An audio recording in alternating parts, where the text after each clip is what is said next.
When we talk about groupers, we talk about the snuggier, the better. Can go up to 10 or 15 meters. The bottom, and we search the area.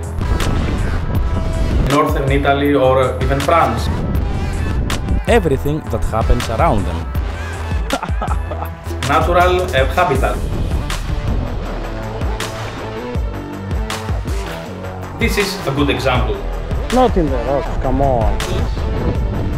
Sure, it's a big one. With no tension, the grouper moves again. Oh, very nice start.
In this really strong condition. Oh.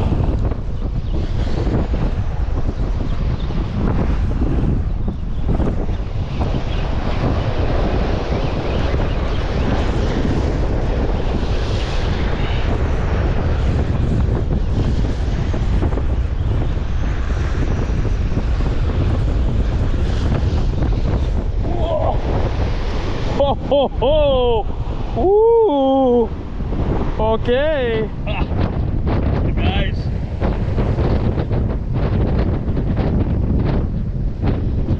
Hey guys! Welcome back to my channel.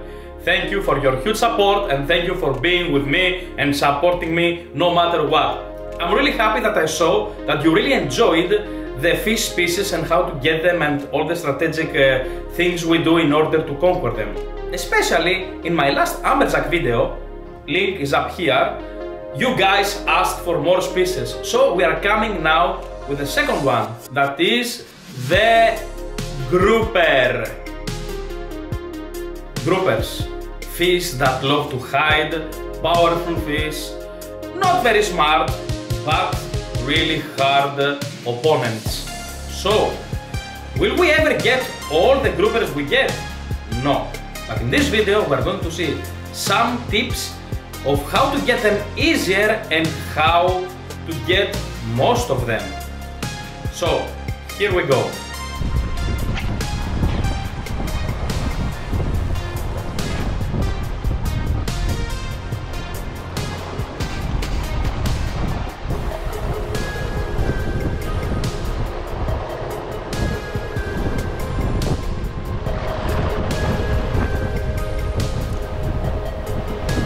As we know, groupers are close to the bottom, so that's exactly where I have to let my lure to approach. I know this bottom very well, so I will risk for a touchdown.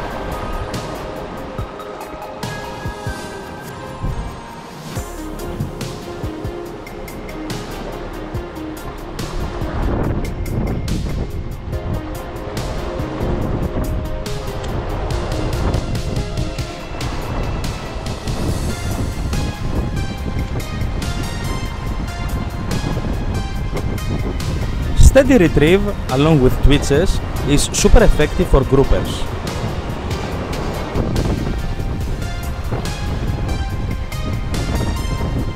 the heavy-lipped minnow Gravity Runner is unbeatable for this job. It produces so many flashes and vibrations that forces the groupers to go up and get it. I am getting close to the rocky fall where it is very possible to get a strike. I will allow Gravity Runner to go down but not touch the bottom. Here is very dangerous.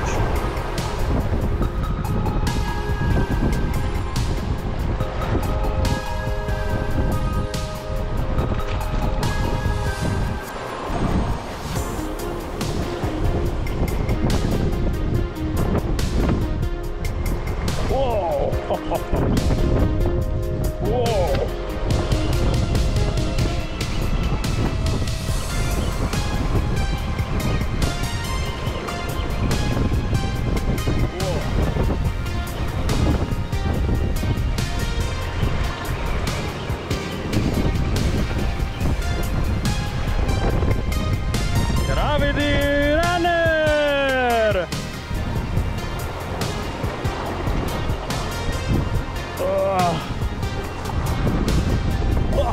All inside!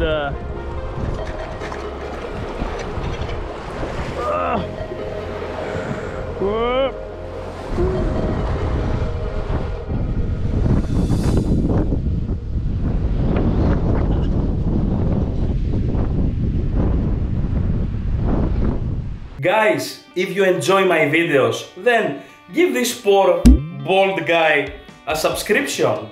Making these videos takes huge amount of time because I do them by myself. So the least you can do to support me is hit the subscribe button, and if you are in a good mood, share my video. Lots of love from your Greek guy. Let's continue.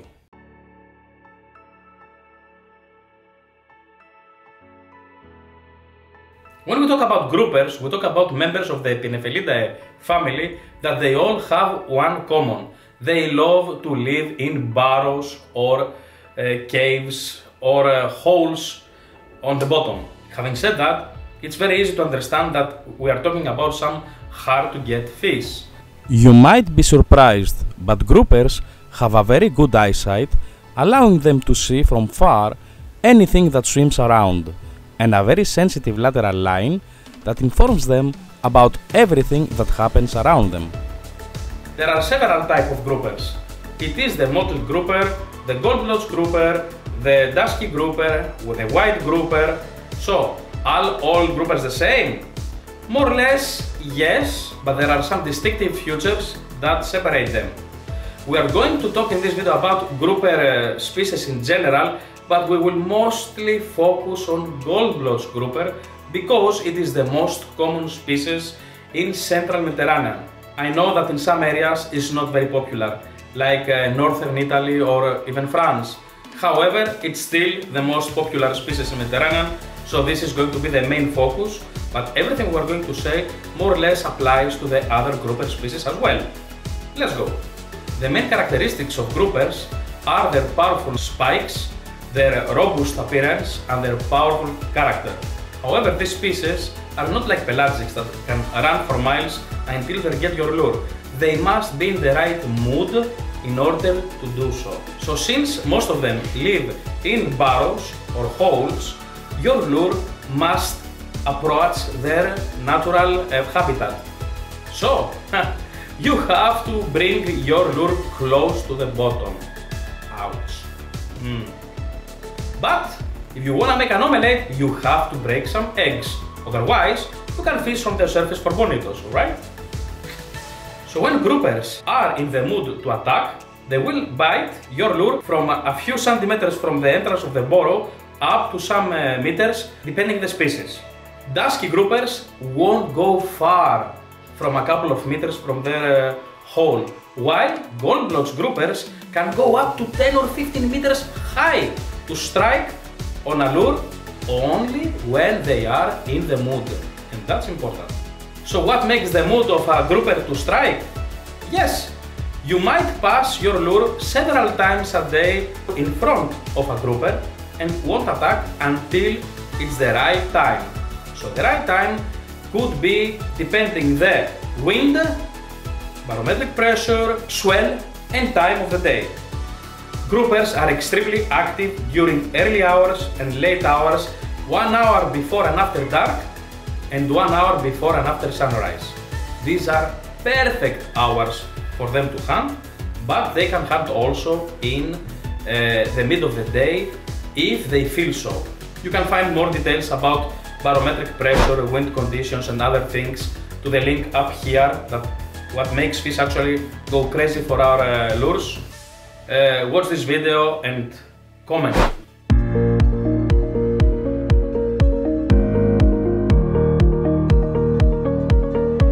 But where we can find groupers? Are they everywhere? Definitely not in flat bottoms. Nah, absolutely not. The snuggier, the better.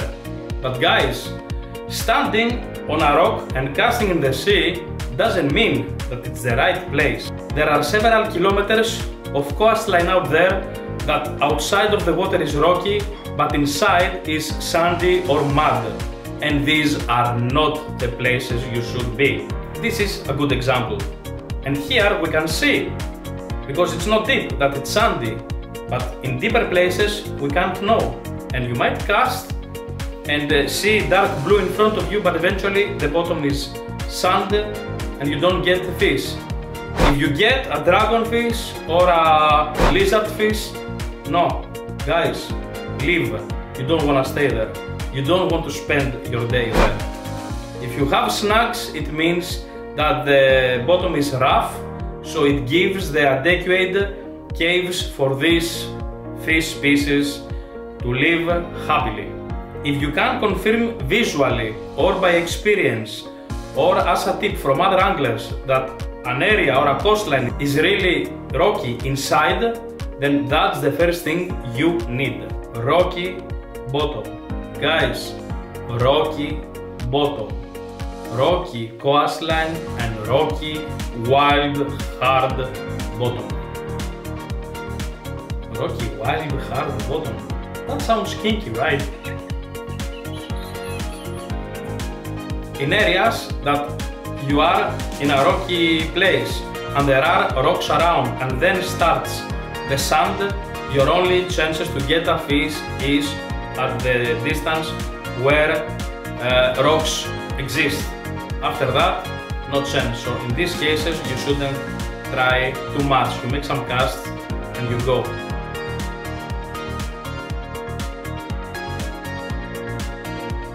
Another very important thing about if a grouper will decide to attack or not is the lure itself. Yes.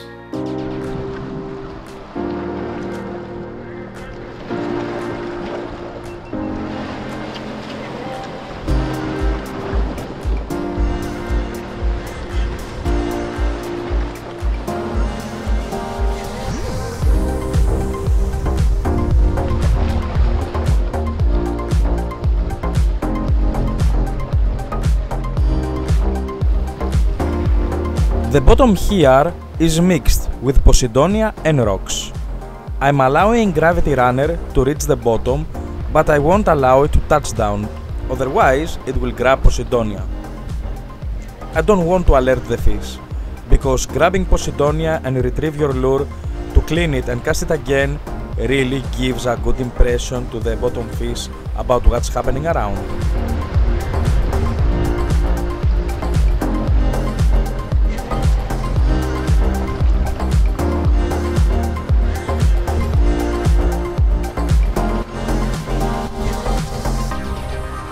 So right before my lure touches the bottom, I will start retrieving.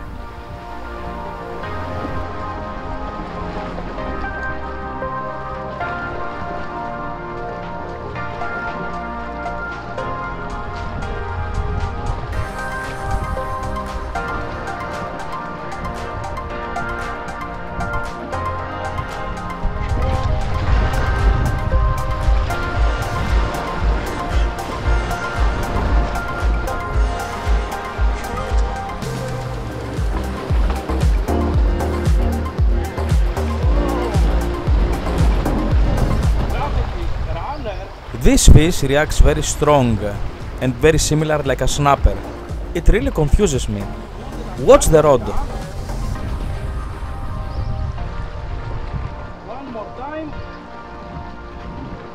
Gravity runner. Looks like a nice snapper.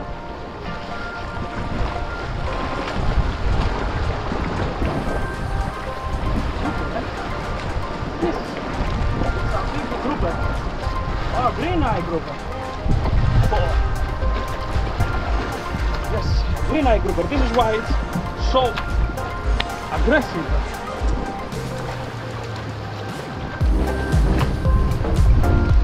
Totally wet. I got you! I got you! Whoa! What a fish! What a beautiful, beautiful fish! And it wanted gravity runner one more time. Oh!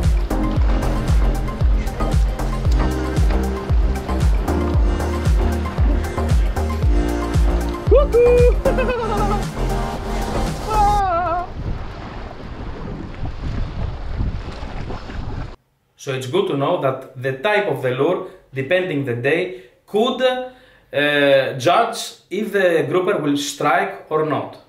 We are going to get groupers with 3 different style of lures: jigs, heavy hard lures and soft lures. Most people prefer to get groupers with soft lures, and yes, that's a nice option because most of the times groupers are lazy and they simply spend their time in the entrance of their holes watching around. So a slow moving, alluring soft lure can do the job. However, we must all agree that soft lures, I love to use them, don't get me wrong, but soft lures are the less technical of all other lure types we can use. This is why I use them as my last option. When I don't get anything, then yes, I might put a soft lure to get a fish. Most of the times I prefer to use jigs and hard lures as technical as I can in order to get my fish. Because guys, it's not always about getting a fish. Personally, I believe is to get a fish the way you want to get it. Otherwise, we can cast a live cuttlefish or a squid and get them in no time at all, right? So what about the lures? I would say, as I earlier said, the soft lures are the most effective. Then comes the hard baits. It's really easy to get with hard baits like heavy sinking pencils or heavy minnow lures to get groupers, and sometimes heavy lipped lures are even more effective than soft baits because they're flashing, they make lot of noise, lot of vibrations, and they don't move very fast. So groupers will go for them immediately. And then we have jigs. That jigs, unfortunately, are effective on groupers only when they are active. If they are not active, it's impossible to get a grouper with a jig. And it is possible to get it with a soft lure or a hard bait. Yes, sorry guys, but if you don't cast anything else but jigs and you are in the day, About soft lures that are the most difficult to snag on the bottom, we use them really near the bottom. We try to keep our soft lure no more than 1-2 meters from the bottom, and we search the area. Especially for groupers, I don't recommend to have a secondary hook. Just the main hook of the jig head is enough to get these fishes, because groupers usually inhale the whole bait in their mouths and get hooked. It's not like other species like snappers or barracudas that love to bite or chew first. So a second hook makes sense there. No, for groupers it doesn't.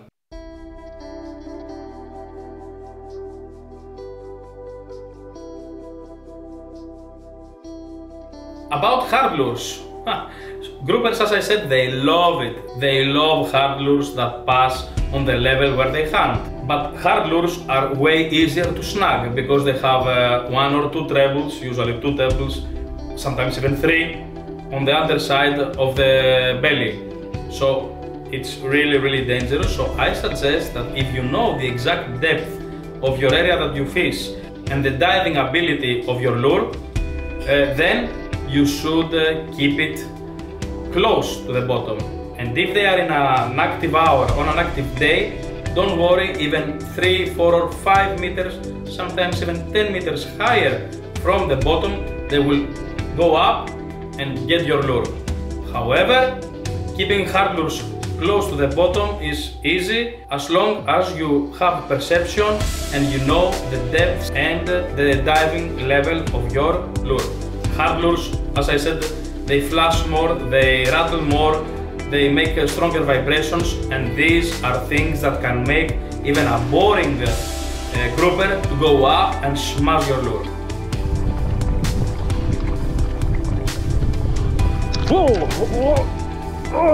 On the fall, eh? About jigs, you can use 1 or 2 assist hooks, but if you target specifically for groupers, you can use 1 assist hook, a bit bigger. Stay tuned because a video about 1 or 2 assist hooks and sizes for each style of jig is coming soon, so make sure that you are subscribed so you won't miss it. Going back to the groupers, yes, 1 bigger hook, assist hook is more than enough. It will be harder to snag, but it will make sure that it will hook the grouper that will attack. They have a big mouth, so when they open to strike, always near the head, they will inhale your assist hooks, so it's really hard to fail.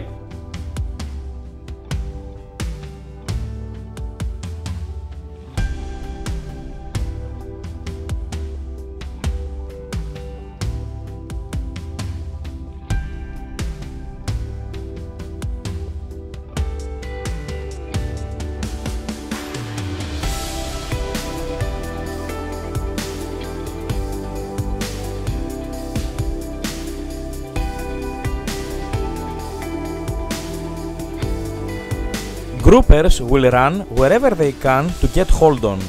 This one dived in Posidonia. We always need to act fast, otherwise we risk to lose the fish.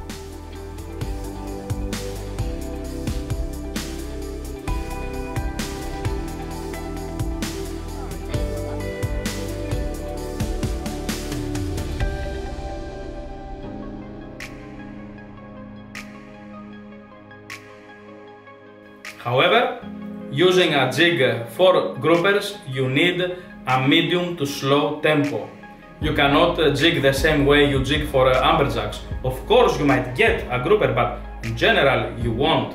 You need a moderate to slow jigging tempo to give time to the grouper to feel confident that it can get this prey and go for it. If you move it too fast, you will discourage them and they won't go for it. So,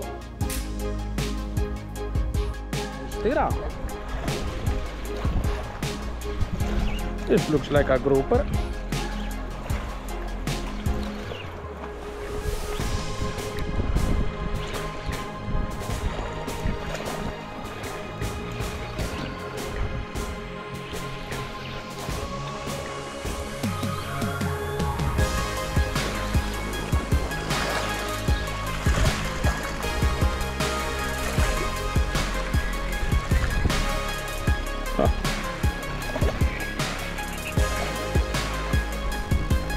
Oh!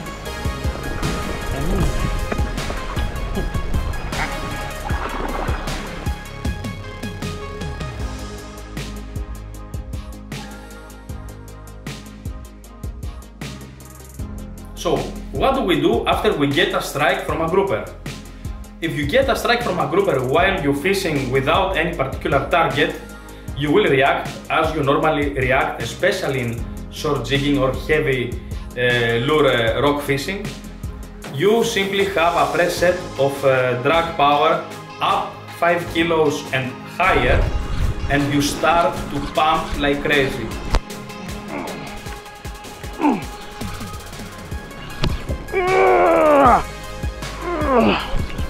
Personally, when I go for groupers, and generally I have a 6 to 7 kilo preset drag on my reels. So when you get the strike, you pump like there's no tomorrow. It's super important to pull fast the fish from the bottom, and here is a really big advantage for us that groupers have a big gas bladder that when you force it to come higher against its will, then the gas bladder will expand and this will make them dizzy. This is why many times you get a grouper with a bubble outside of the mouth. That's exactly why. So the faster and more violent you do, the better for being sure that you will get the fish out. Now you have to release it, no problem. Very fast you take the tip of an assist hook and you puncture it. This will immediately release the air from inside and you can put it back in the water where it will get better and go down. Don't worry about the small puncture. The body of the fish has the way to fix it and close it immediately because the gas bladder for the groupers is a vital organ. Don't worry about that.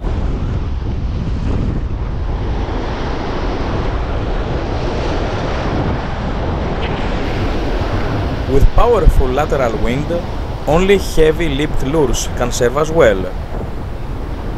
The high water grip overcomes the side wind.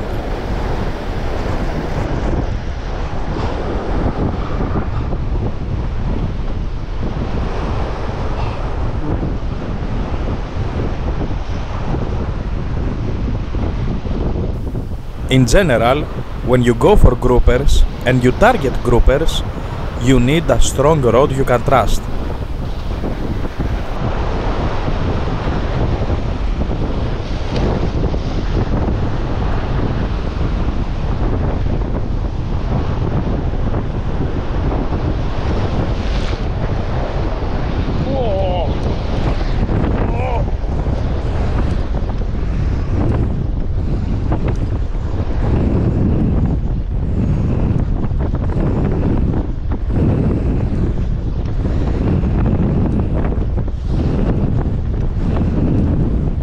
This grouper will go in the rocks. Look carefully what I'm going to do. With no tension, the grouper moves again.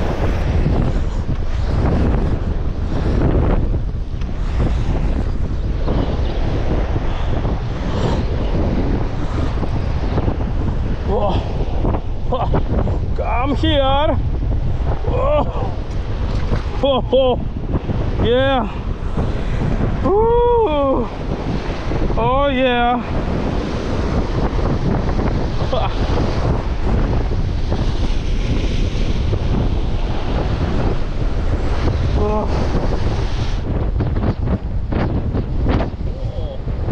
Oh yes.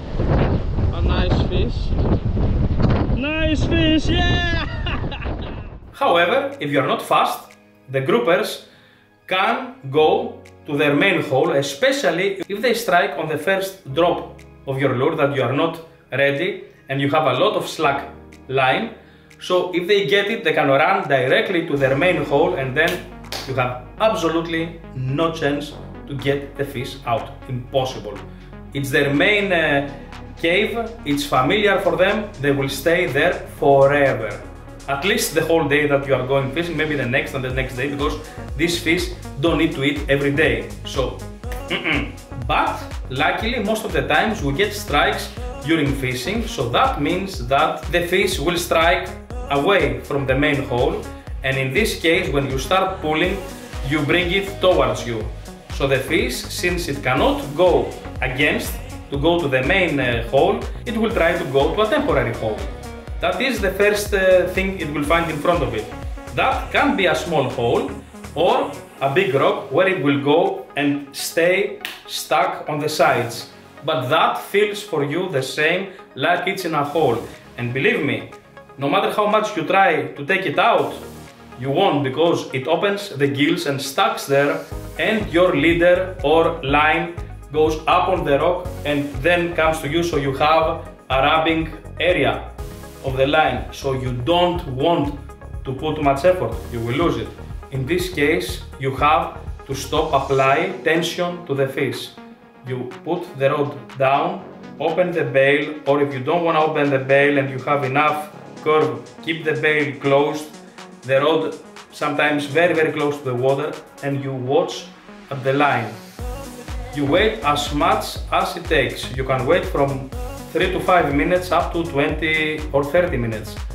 And then you will see the line goes, and once you see the line goes, you start pumping like crazy. If you lose this opportunity, you will lose the fish.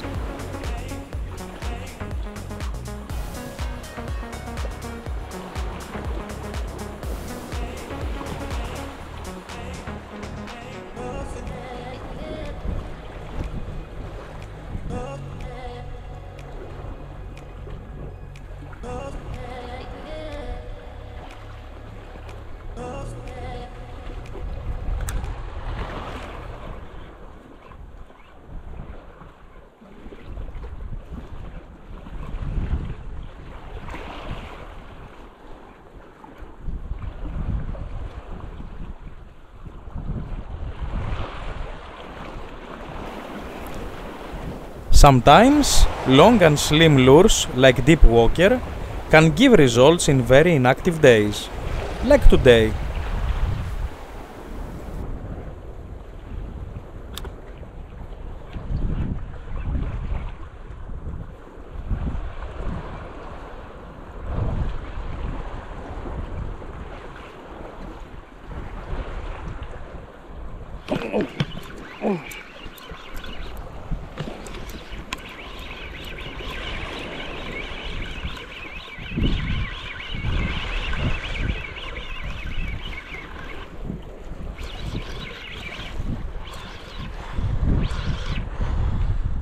Not in the rocks, come on.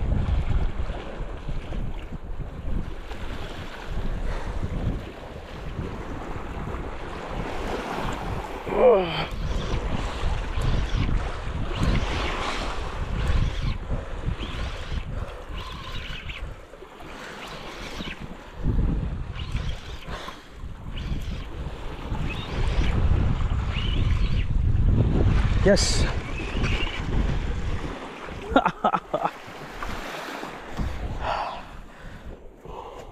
As a conclusion, we can understand that groupers will take any advantage to go somewhere to get into.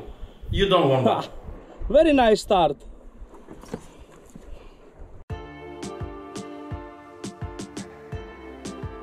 We shouldn't forget another factor that is critical, and it's the season.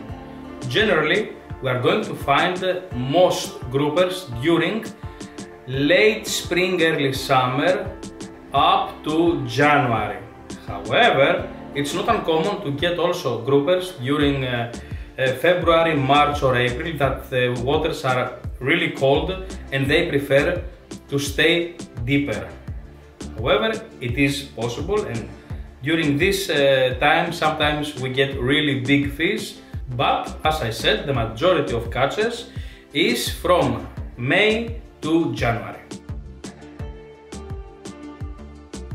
And in general, guys, me personally, when I go to a place that I know there are groupers, I don't stay on the same spot for the whole day. I love to walk and walk and walk. And I know that some fish see my jig and they don't attack because it's simply not the right time. But eventually I will cross to a more hungry fish that will do the next step and go for my lure. So guys, yes, I love to walk as long as the coastline allow me to do so. So this is why when I go for groupers, I carry light bag with less and target lures with me. Easy to walk shoes that grab really nicely but are also convenient, not very hard. And I start walking the coastline as much as possible. Effective? Yes. Dangerous? Yes. Tiring? Super yes. You choose and you decide if that suits for you.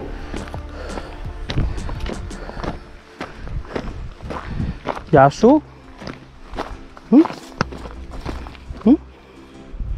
I'm not going to eat you at the moment. No.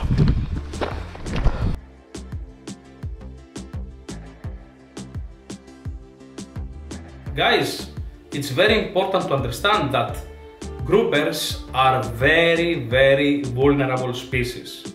Spearfishing, commercial fishing and recreational fishing target a lot on these fish, and their numbers have declined the last years. As a result, we find them less and less often. In Greece, it is allowed to get only one grouper per day. You cannot get or keep more. So I highly suggest that you should release if you get more than one. It is known that dusky groupers preserve life around them. So if you want your spot to stay alive, better release them. Also, some species like the dusky grouper are really endangered. So I would suggest you release them no matter what, no matter the size or no matter how long you've been without a fish.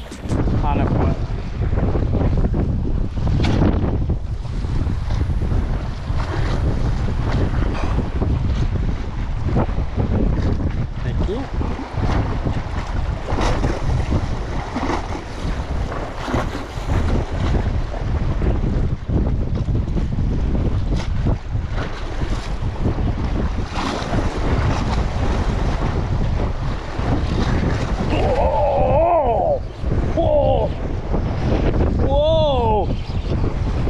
Whoa, it's so far.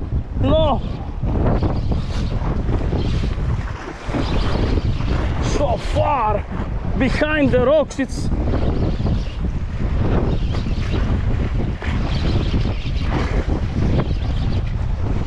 behind.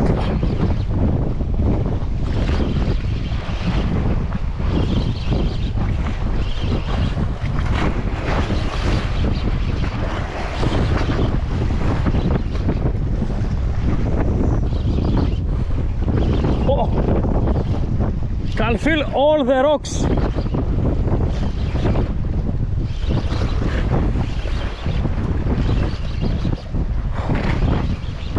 Whoa.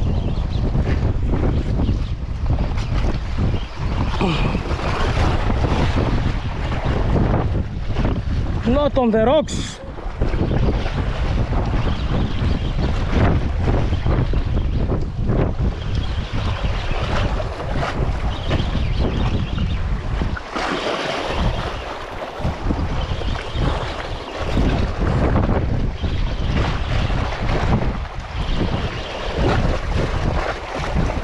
Ooh, for sure it's a big one. Yes.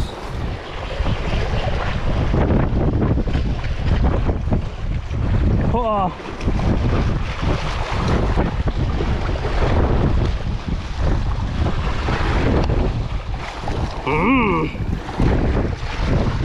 Come here.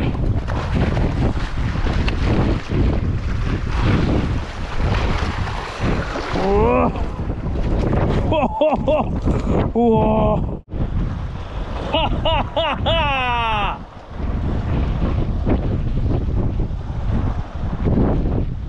Guys, did you like this video? If yes, thumbs up and subscribe. Thank you very much for watching. Stay tuned because many cool things are coming, not only for heavy game like short jigging or heavy lure fishing, but also light game fishing. This summer is going to be hot and full of content, so show your support and subscribe. Yay! Thank you very much, guys. Thank you very much. Bye bye.